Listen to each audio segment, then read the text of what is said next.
Hello students, કેમ છો બધા? ફાઇન, મજા આવે છે ચેપ્ટર નંબર 1 ભણવાની, બરાબર? બહુ સહેલું ચેપ્ટર છે તો મજા જ આવતી હશે, હોપ સો. અને પ્રીવિયસ લેક્ચરની અંદર આપણે 3 વસ્તુ કમ્પ્લીટ કરી દીધી છે. કઈ વસ્તુ? વૃદ્ધિ. પછી કયો સેકન્ડ પોર્શન હતો? પ્રજનન, બરાબર? એની સાથે પ્રજનન પણ આપણે થોડું ડિટેલમાં સરસ રીતે ચર્ચા કરી ગયા. ત્રીજી વસ્તુ કઈ હતી? ચયાપચય.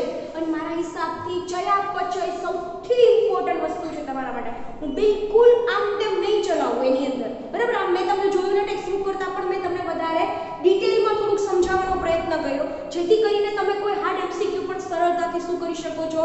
સોલ્વ કરી શકો છો. સો ક્લિયર? હવે આપણું જે ચોથો પોઈન્ટ છે, લાક્ષણિકતાઓ ઓફ લિવિંગ ઓર્ગેનિઝમ્સ નો જે ચોથો કેરેક્ટરિસ્ટિક છે, ચોથું લક્ષણ છે એ પર્યાવરણ સામે પ્રતિક્રિયા. કે તમે એમ કહી શકો કે પર્યાવરણની અનુભૂતિ કરવાથી શું થાય, સજીવો કેમ કરી શકે છે? તો શું કહે છે? જો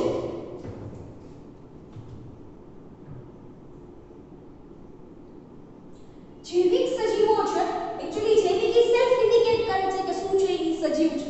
સજીવો ભૌતિક, રાસાયણિક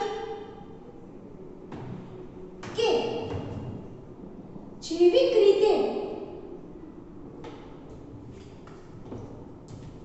પર્યાવરણ સામે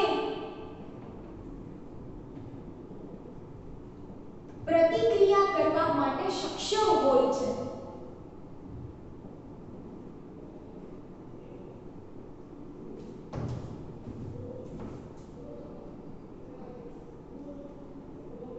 પર્યાવરણ માટે પ્રતિક્રિયા કરવા માટે એટલે શું? જેને કાઢી નાખવું તો કાઢી નાખો, બરાબર? કેમ કે અહીંયા પાછું શબ્દ આવશે તો તમે કન્ફ્યુઝ ના થાઓ, એટલે રાખીએ કે કોઈ પણ સજીવો છે, બરાબર, એ પર્યાવરણ સામે ભૌતિક રીતે એટલે તમને શું? ફિઝિકલી રીતના. માનો કે કોઈ પણ સજીવ છે, બરાબર, કઈ રીતનું પર્યાવરણ સામે રિએક્ટ આપી શકે? તો એ રિએક્ટ કરે છે, એ ભૌતિક રીતે પણ રિએક્ટ કરી શકે છે, એના શરીરમાં કોઈ રાસાયણિક ફેરફાર થઈને પણ થઈ શકે છે. જૈવિક પ્રક્રિયાઓ, બરાબર, જે સજીવ દેહધાર્મિક પ્રક્રિયાઓ શરીરની અંદર જે ચયાપચય પ્રક્રિયાઓ, દેહધાર્મિક પ્રક્રિયાઓ કરે છે, એ જૈવિક પ્રક્રિયાઓ છે, બરાબર, રીતે પર્યાવરણ સામે શું આપી શકે છે? પ્રતિક્રિયા કરી શકે છે. આમ દરેક જે એમ કહેવાય ને સજીવ છે એ પર્યાવરણ સામે પ્રતિક્રિયા આપવાની શું છે? એની પાસે એવી કેપેબિલિટી છે, એવી સભાનતા છે. તો પર્યાવરણના એટલે કે આદિકોષ કેન્દ્રી સજીવથી લઈને જટિલ સુકોષ કેન્દ્રીય સજીવ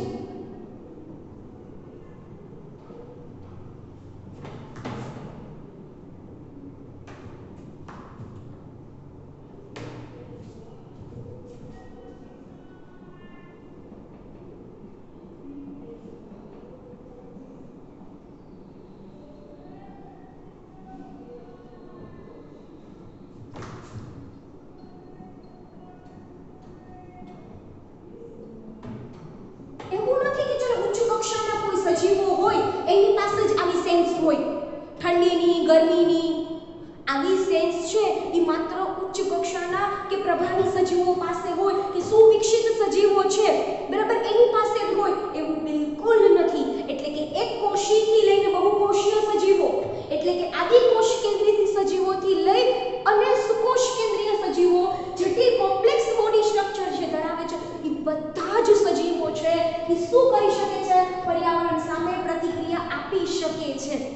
આમ આ સજીવો પાસે એકકોષી, બહુકોષી, આદિકોષ કેન્દ્રી, સુકોષ કેન્દ્રી સજીવો પાસે આવી જે ક્ષમતા છે, બરાબર, કે પર્યાવરણ સામે પ્રતિક્રિયા આપવાની જે ક્ષમતા છે, એના માટે એવું શું છે એની પાસે?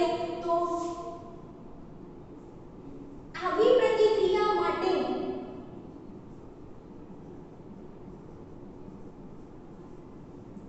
દરેક સજીવ પાસે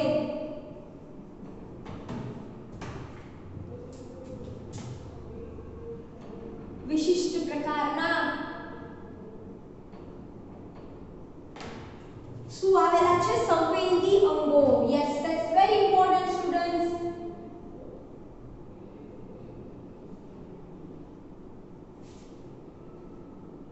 અને આવા અંગોની હાજરીના લીધે એ પર્યાવરણ સામે શું આપી શકે છે પ્રતિક્રિયા. તમને એટલી ખબર તો પડે છે ને પ્રતિક્રિયા આપવી એટલે શું થાય. તમને ઠંડી લાગે છે, ગરમી થાય છે, તાપમાન વધ્યું તો તમે મહેસૂસ કરી શકો છો.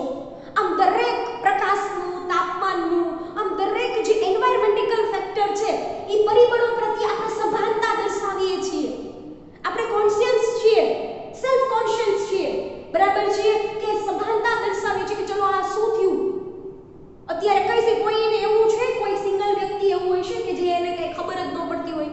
પ્લીઝ આઈ નો કે વિદ્યાર્થીઓ હંમેશા બહુ સ્માર્ટ હોય, સતત એમ કે મેડમ હોસ્પિટલમાં કોઈ વ્યક્તિ હોય કે જે કઈ કોમામાં વયું ગયું હોય ને ના ખબર હોય તો you are true, you are absolutely right, બરાબર. બટ અમુક વસ્તુને અપવાદ હોય ને, અમુક વસ્તુને બાદ કરી દો, એના સિવાયની તમે આગળ વધો, બરાબર છે. તો કે જે સજીવ છે એની પાસે આવા કોઈ એન્વાયરમેન્ટલ ફેક્ટર્સ છે, આવા કોઈ પરિબળો છે, એને મહેસૂસ કરવા માટે સ્ટુડન્ટ્સ શું આવેલું છે એની પાસે વિશિષ્ટ પ્રકારના સંવેદી અંગો. ગેટિંગ? આગળ વધીએ ચલો. જેનો ઉપયોગ કરી તે તાપમાન, પ્રકાશ, પ્રદૂષકો કે અન્ય સજીવો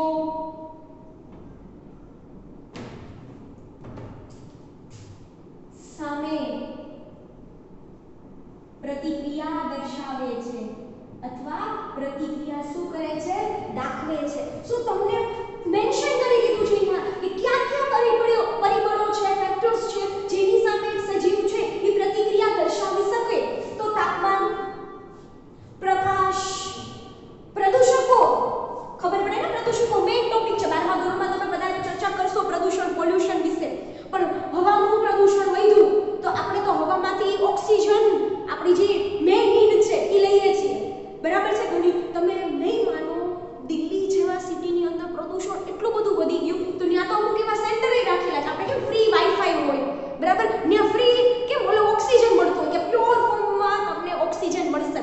આ તો ચલો દિલ્હીની વાત થઈ ગઈ, પણ તમે જ એક વસ્તુ ઓબ્ઝર્વ કરજો. માનો કે કોઈ વ્યક્તિની હેલ્થ ખરાબ થઈ ગઈ અને માનો કે સિટીની અંદર રહેતું હોય ને તો ઘણા બધા આપણા પપ્પા કે દાદી દાદાની લોકો શું કે ગામડામાં જતા રહો. કેમ? ત્યાં શું છે, બીજું કઈ ફરક છે ત્યાં? તો ત્યાં એટલો ફરક છે કે વનસ્પતિઓનું, પ્લાન્ટ્સ ને બધી વસ્તુ નેચરલ એન્વાયરમેન્ટ મળશે, ત્યાં પ્યોર ઓક્સિજન મળશે. ત્યાં પ્રદૂષણ શું હશે, પ્રદૂષકોનું પ્રમાણ શું હશે, ઓછું હશે. જેથી કરીને આઈ મીન તો એનો મતલબ શું થયો તો તમારી હેલ્થ તરત સરખી થઈ ગઈ. એનું કારણ એ કે આપણે આવા પ્રદૂષણથી કે પ્રદૂષકોથી આપણું બોડી કેવું છે, સંવેદી છે. Gating students? આપણું બોડી શું છે, સંવેદી છે. સો પ્રદૂષકો કે અન્ય સજીવો, કોઈ સજીવ તમને ખબર હોય સિંહ સામે કોઈ તમે પેમ્પરિંગ કરવા જાઓ છો, જોવાનો શોખ બધાને હોય, બરાબર. પણ કોઈ દિવસ એમ કે વાહ પેમ્પરિંગ કરીએ, વાઘને સિંહને પેમ્પરિંગ કરવા જઈએ છે? નો. આપણને ખબર છે કે ત્યાં હાથ નખાય નહીં. સો આમ અન્ય સજીવો પ્રત્યે, પ્રદૂષણ પ્રત્યે, તાપમાન પ્રત્યે, પ્રકાશ પ્રત્યે આપણે હંમેશા પ્રતિક્રિયા દાખવીએ છીએ વિથ ધ પ્રેઝન્સ ઓફ સંવેદી અંગો. ધ પ્રેઝન્સ ઓફ સંવેદી અંગો. સમજાય છે કે નથી સમજાતું? ક્લિયર? હજી એક પોઈન્ટ તરફ આપણે આગળ વધીએ. શું કહે છે? ઘણા સજીવો તો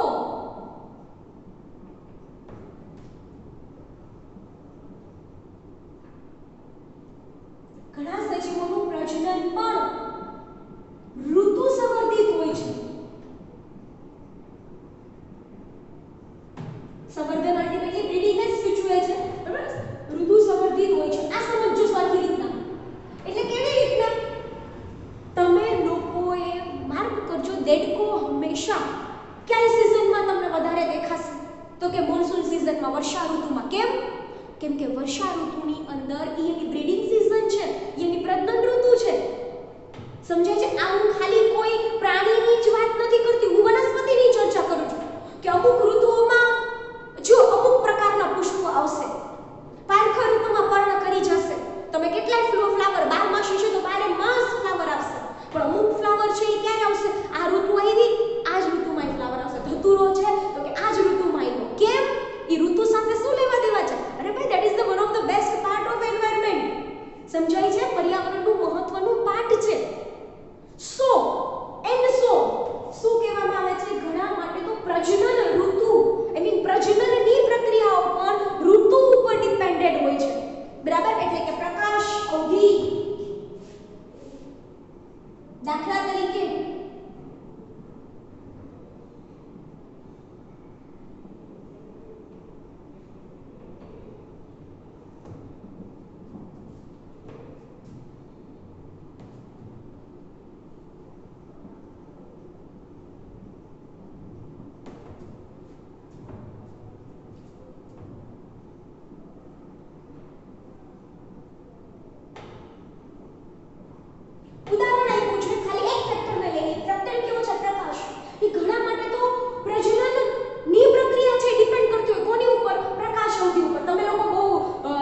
બધી તમારા 15મા ચેપ્ટરની અંદર લઘુ દિવસી વનસ્પતિઓ, બરાબર, ગુરુ દિવસી વનસ્પતિઓ, તટસ્થી વનસ્પતિઓ, એની અંદર પ્રકાશ જ છે ભાઈ, કે પ્રકાશ એને થોડાક સમય માટે મળે છે, પ્રકાશ એને વધુ સમય માટે મળે છે, કે પ્રકાશથી એને કાંઈ ફરક નથી પડતો, ન્યુટ્રલ કન્ડિશન છે, બરાબર. સો એની ઉપર ડિપેન્ડ કરતું હોય કે એની પ્રજનન, સો પ્રકાશ એને કેટલા સમય માટે મળે છે, તો પ્રકાશ એટલે ultimately is the one of the environment factor.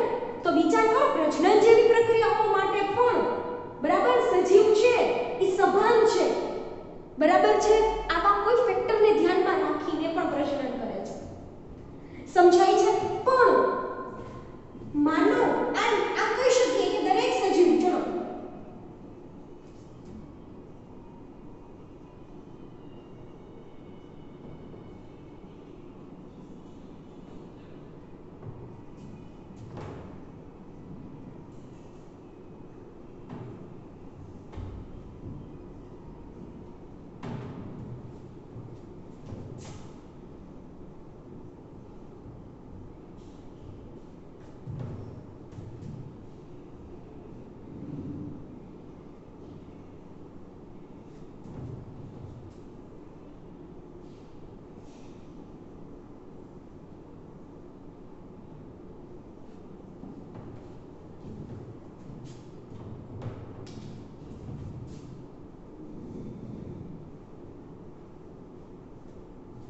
શું કે છે, આમ દરેક સજીવ પર્યાવરણ સામે પ્રતિક્રિયા દાખવે છે. આઈ મીન બધા જ સજીવો પર્યાવરણ સામે સભાન છે. ઠંડી લાગે તો સ્વેટર પહેરવું જ પડે, આપણું ચાલે નહીં કે ભાઈ હું તો ઠંડી બંધ કરી દઉં, હું સ્વેટર પહેરીશ નહીં. વરસાદ અત્યારે મારા કાર્યના લીધે અટકાવવું, મારું કાર્ય ન અટકવું જોઈએ, વરસાદ ન પડવો જોઈએ, બહુ તડકો લાગે છે, બહુ ઠંડી લાગે છે, ઈચ્છે તો તમે પર્યાવરણની અંદર ફેરફાર ન કરી શકો. એના બદલે આપણે શું કરવું પડે, એના પ્રોટેક્શન માટે આપણે ખુદ જ કંઈક કરવું પડે. આપણી પાસે નેચરલી પણ ઘણું બધું છે, જેમ કે ઠંડી લાગતી હોય, બરાબર, તો નેચરલી આપણા બોડીની અંદર શું થાય કે આપણું બોડીના અમુક પોષણ જે પરસેવો થશે, જે આપણી બોડીને કેવું રાખશે, થોડું ઘણું ઠંડુ રાખશે. તો એ તો આપણી કુદરતી રીતે આપણને મળ્યું છે વારસામાં, બરાબર છે, માનવને. પણ સભાન છીએ આપણે પર્યાવરણ પ્રત્યે, પણ માનવ દરેક સજીવ હોય, દરેક સજીવ હોય જ આપણું ઓબ્ઝર્વેશન થોડું ઓછું વધતું હોય છે, બરાબર છે. ગરોળી છે, તમે લોકો ભણશો જ્યારે 12માં આવશો, જેમ ગરોળી જેવા અમુક સજીવો છે જે રણ વિસ્તારમાં રહેતા હોય, તો એને બચવા માટે દરેક પોતાની રીતના પ્રોટેક્શન પ્રાપ્ત કરી લે. પણ ગરોળી જેવા અમુક સજીવો છે, નાના નાના કીટક સમુદાયમાં આ રીતના કોઈ સરીસૃપ સજીવો હોય, એ શું દર બનાવીને અંદર રહેશે, બરાબર છે, કાં કોઈ વૃક્ષનો છાંયડો કે કોઈ ઘર આ તેનો છાંયડો હોય ત્યાં. એટલે તો સભાન તમે જ માનતો છો, ગાયો હશે, બરાબર, તો જ્યારે ઓછો તડકો હશે ત્યારે બહાર હશે, પણ જ્યારે ફૂલ તડકો હશે ત્યારે તો હંમેશા છાંયડામાં બેસશે. કેમ ભાઈ, એને ખબર છે કે અત્યારે તાપમાન છે તો મારી બોડીની ઇફેક્ટ થશે, સમજાય છે. કોઈ ગાય છે, કૂતરા, કોઈ પણ સજીવ લઈ લો, તો આવા ફેક્ટરથી એને ફરક પડે છે, એની સભાન છે. પણ માનવ એકમાત્ર એવું છે જે સ્વયં સભાન છે. માનવ એકમાત્ર કેવું છે, સ્વયં ખબર પડી જાય કે આ તડકો, ઠંડી, બધી વસ્તુની સેલ્ફ પોતાની રીતે નક્કી કરી શકે છે. So that is the whole story. એક વખત ફરીથી જોઈ લઈએ, જેથી કરીને તમારા માટે બધી વસ્તુ કેવી થઈ જાય, ઈઝી. આ બધા ટોપિક કેવા છે છોકરાઓ કે તમને એમ થાય ઓ વેરી ઈઝી, બટ જ્યારે લખવા બેસશો ને ત્યારે તમને ભૂલાઈ જશે, બરાબર. એન્વાયરમેન્ટ હંમેશા લોકોને, સ્ટુડન્ટ્સને બહુ એમ હોય ઓહો આમાં તો કંઈ છે જ નહીં, બરાબર. બટ હું મારા અનુભવ ઉપરથી કહું છું કે જ્યારે લખવા બેસીએ થિયોરિટિકલી, ત્યારે તમને શું થાય, થોડી તકલીફ થાય, કેમ કે છે તો છે.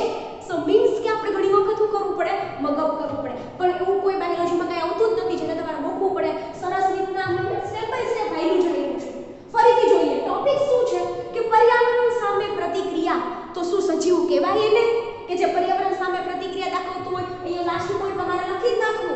શું કે હા, કે પર્યાવરણ સામે પ્રતિક્રિયા, પર્યાવરણ સામે સભાનતા ઈ સજીવનું એક મહત્વનો અને ચોક્કસ ગુણધર્મ છે જે નિર્જીવ પાસે હોતો નથી. સમજાય છે? જે કોની પાસે હોતો નથી છોકરાઓ? નિર્જીવ પાસે આ ગુણધર્મ હોતો નથી. સો રિપીટ કરીએ, દરેક સજીવો ભૌતિક, રાસાયણિક કે જૈવિક રીતે પર્યાવરણ સામે સભાનતા દર્શાવતા હોય કે પ્રતિક્રિયા દાખવતા હોય. સેકન્ડ, આદિકોષ કેન્દ્રીયથી લઈને સુકોષ કેન્દ્રીય દરેક સજીવો પાસે, એક કોષીથી લઈને બહુકોષી બધા સજીવો પાસે આ કેરેક્ટરિસ્ટિક હોય છે.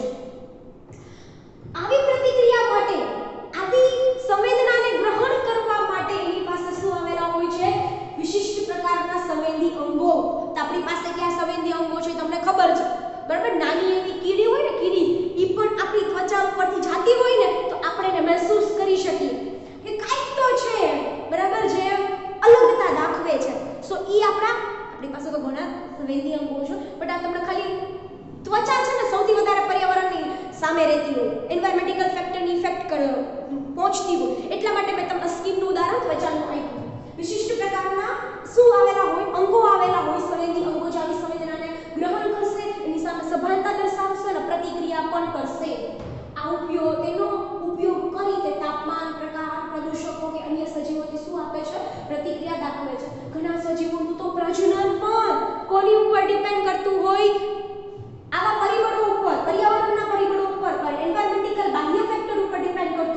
તો એની ઋતુ સંવર્ધન બરાબર સંવર્ધન ઋતુ છે બરાબર એ પણ પર્યાવરણના રિલેટેડની વાત કરી, પ્રકાશ અવધિની વાત કરી કે ઘણા બધા સજીવો માટે વનસ્પતિ અને પ્રાણીઓ માટે તમે નહીં માનો એવા સજીવો પણ છે કે લિંગ નિશ્ચય અને પર્યાવરણના લીધે થાય.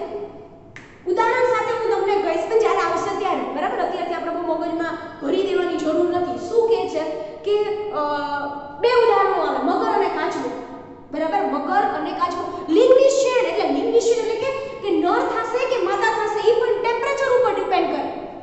કેની ઉપર ડિપેન્ડ કરે કેટલી અદ્ભુતતા અને વિશિષ્ટતા છે કુદરતની અંદર કે તાપમાન આટલાથી આટલા સુધી હશે તો નર, આટલાથી આટલા સુધી હશે તો માદા.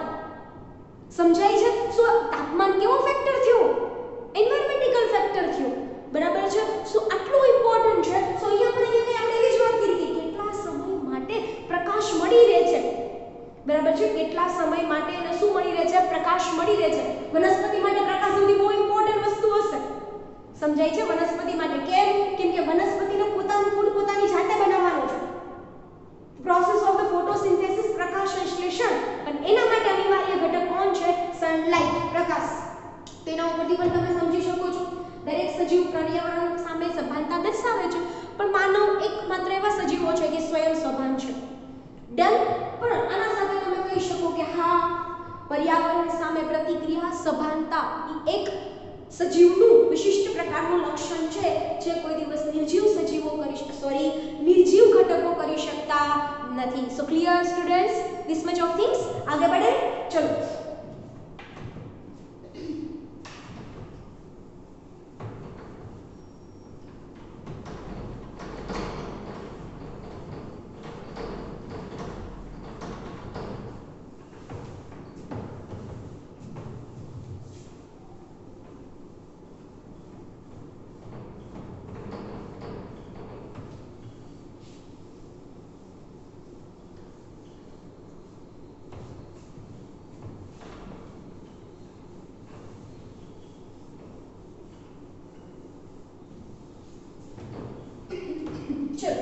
હવે એક મહત્વની વસ્તુ છે અનુકૂલન, એડેપ્ટેશન.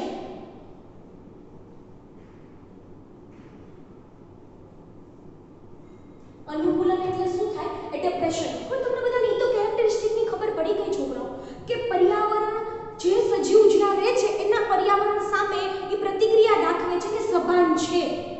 તો અનુકૂલન શું છે? શું નિર્જીવ સજીવો અનુકૂલિત હોય?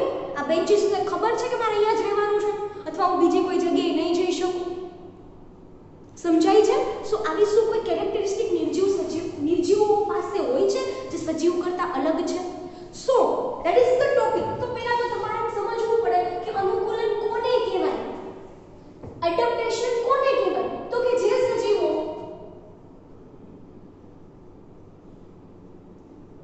જે પણ પર્યાવરણમાં રહેતા હોય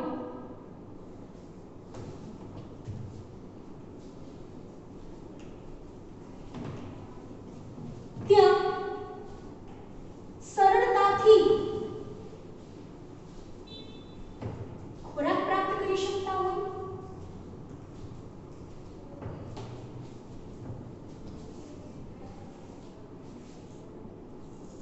ઉપરાંતમાં ત્યાં પ્રજનન કરી નવા સજીવનું સર્જન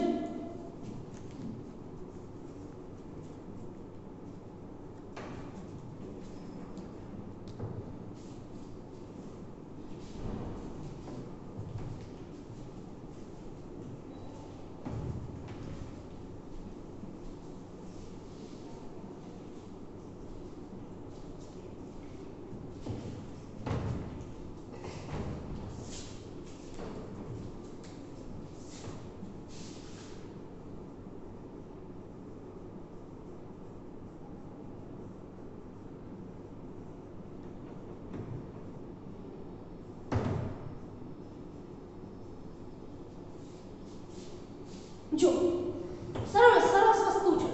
જે પણ સજીવો જે પણ પર્યાવરણમાં રહેતા હોય જે પણ બરાબર જે બી એન્વાયરમેન્ટની અંદર જે બી સ્થિતિમાં રહેતા હોય એ સ્થિતિમાં તે સરળતાથી ત્યાં શું પ્રાપ્ત કરી શકતા હોય? ખોરાક પ્રાપ્ત કરી કરી શકતા હોવા જોઈએ.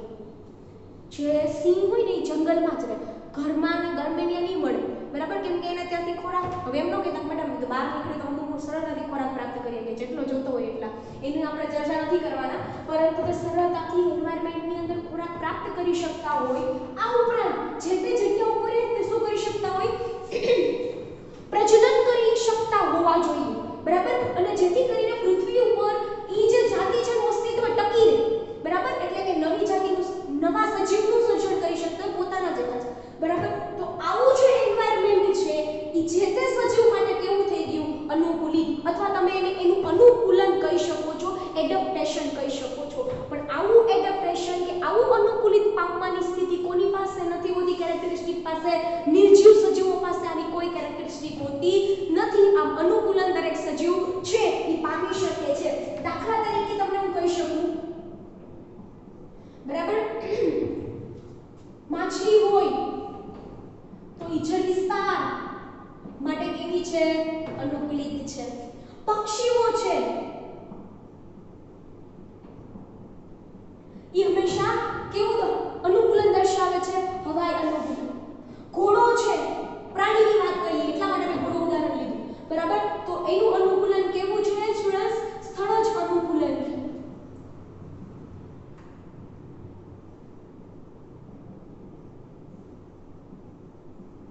અહીંયા તમે શું ના કરી શકો, ફેરફાર ના કરી શકો, પાણીને તમે સ્થળજ લઈ આવો તો ન ચાલે. હા, ઉત્ક્રાંતિ થાય એક તો આપણે બધા છે ને, માછલી જ આપણી પૂર્વજ છે, મેઈન પૂર્વજ, બરાબર છે. કોઈ દિવસ પૃથ્વી ઉપર પહેલા સ્થળજ કઈ હતું જ નહીં, પાણી પાણી હતું. ધીમે ધીમે ધીમે જ્યારે પૃથ્વીનું નિર્માણ થયું અને અમુક વસ્તુ ઠરતી ગઈ, એમાંથી પાણીમાં પહેલા પાણી બન્યું, પછી એમાંથી સ્થળજ બન્યું, અને આખી જે પ્રોસેસ થતી ગઈ એ વાત અલગ છે, બરાબર. પણ એની ચર્ચા નથી કરતા, એટલે આપણે ચેપ્ટર નંબર 4 માં વસ્તુ પણ તમારે સમજવા માટે કે જે તે સજીવ જે તે જગ્યાએ રહેતો હોય એના માટે અનુકૂલિત હોય, પર્ટિક્યુલર હોય, કોઈ પણ પ્રકારના ફેરફાર ન ચાલે. માછલી માટે આ છે, પક્ષીઓ માટે આ છે, અને ઘોડા માટે શું છે, સરળ છે. સો આવી એક કેરેક્ટરિસ્ટિક છે સ્ટુડન્ટ્સ, જે ખાલી કોની પાસે હોય છે, સજીવો પાસે હોય છે, નિર્જીવ પાસે આવી કોઈ કેરેક્ટરિસ્ટિક હોતી નથી. આના સિવાયની એક વસ્તુ યાદ રાખજો, મેં તમને કાલે પણ કીધું હતું, નાનો એવો ટોપિક છે એન્ટ્રોપી વાળો, અને એક્ચ્યુઅલી છે ને આ ટોપિક છે રિલેટેડ વિથ ધ મૃત્યુ, બરાબર છે, અથવા તમે એને કહી શકો જીર્ણતા તરફ. આ એક ટોપિક પણ એવો છે કે જે તમને સજીવોની કેરેક્ટરિસ્ટિક કહી શકો, જેની અંદર મેં તમને કીધું હતું એન્ટ્રોપી એટલે શું કીધું હતું આપણે, અવ્યવસ્થાનું માપદંડ. શું કીધું હતું આપણે, અવ્યવસ્થાનું માપદંડ. એન્ટ્રોપી શું થાય, વધે તો વૃદ્ધત્વ આવે, અથવા એમ કહી શકો શું આવે, ઘસારો થાય. ઘસારો એટલે માણસના આંખોની અંગોનો ઘસારો. કોનો ઘસારો થાય, અંગોનો ઘસારો થાય. અને સેમ વસ્તુ કહું છું વાત, અને જ્યારે મુક્ત ઉર્જા, ફ્રી એનર્જી, તમને મેં કાલે જ એની વ્યાખ્યા આપી હતી, બરાબર છે, તમને કહી શકો અથવા તમે તમારી રીતે પણ લખી શકો. ફ્રી એનર્જી, મુક્ત ઉર્જા એટલે કે જે આપણે કાર્ય કરવા માટે જરૂરી છે ઉર્જા, એ મુક્ત ઉર્જા. અને મુક્ત ઉર્જા વધે એટલે શું થાય, વૃદ્ધિ. શું થાય, વૃદ્ધિ. પણ જેમ આપણી ઉંમર વધતી જાય, સર્ટેન પીરિયડ પછીની કે પુખ્તતા આવી જાય, અને પછી જેમ આગળ વધતા જાય ત્યારે ઊંધું થશે, મુક્ત ઉર્જા ગોઝ ડાઉન.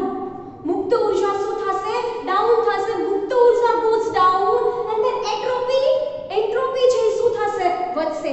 અવ્યવસ્થા શું થશે, વધશે. અને જ્યારે અવ્યવસ્થા વધશે, બરાબર, ત્યારે ધીમે ધીમે આપણા બધા જ અંગો શું અનુભવે, ઘસારો. બધા જ અંગો શું અનુભવે, ઘસારો. અને એક ટાઈમ એવો આવશે છોકરાઓ કે કમ્પ્લીટલી બધા અંગોએ ઘસારો અનુભવી લીધો, બરાબર છે. અને એટલે કે એન્ટ્રોપી ઉપર લેવલ અને મુક્ત ઉર્જા નીચે, અને ત્યારે શું થશે, મૃત્યુ. આ પણ એક મહત્વની કેરેક્ટરિસ્ટિક બની રહેશે. કોના માટે, સજીવ માટે. જે આવી કેરેક્ટરિસ્ટિક નિર્જીવ પાસે હોતી નથી. ઓકે, હજી એક વસ્તુ છે, વારસો સાચવવાની ક્ષમતા. એક કેરેક્ટરિસ્ટિક જે કોઈ દિવસ નિર્જીવ પાસે હોતી નથી. તમારી પાસે એક બેન્ચીસ પર વારંવાર એક જ ઉદાહરણ લઈને કહીશ જેથી કરીને તકલીફ ન પડે. બેન્ચીસ છે, નવી બેન્ચીસ જોઈતી હોય તો ભાઈ તમારી પાસે ડિઝાઇન કરેલી જ હોય, ખબર જ હોય કે આ ટાઈપની બનાવવાની છે, બરાબર છે. એમ બીજું કે સજીવ છે એની પાસે એવું કંઈક છે કે જે વારસો શું કરી શકે છે, સાચવી શકે છે. જીનેટિક ઇન્ફોર્મેશન છે એ શું કરે છે, પ્રવાહિત કરી શકે છે.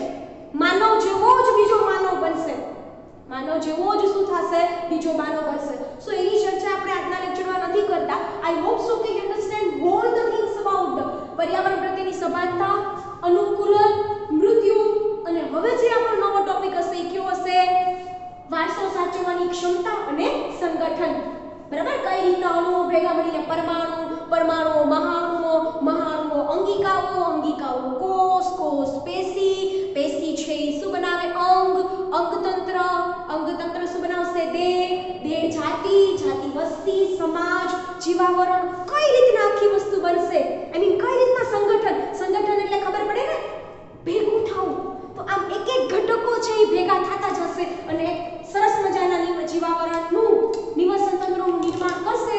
કેરેક્ટરિસ્ટિક કોઈ દિવસ નિર્જીવ પાસે હોતી નથી સંગઠનની, બરાબર. પ્લીઝ કેમ ના કહેતા કે મેડમ ચોકસ્ટિક, એક તો ચોકસ્ટિક પણ એવું જ છે કે એની અંદર પણ નાના નાના પાર્ટિકલ્સ હશે એ ભેગા થઈને શું બન્યા છે, સંગઠન થયું. But right now we are talking about the only living organisms. Okay, so that is the story about that પર્યાવરણ પ્રત્યે સભાનતા, અનુકૂલન અને મૃત્યુ. નેક્સ્ટ ડે નવા ટોપિક સાથે મળીએ. ઓકે, ચલો, થેન્ક યુ.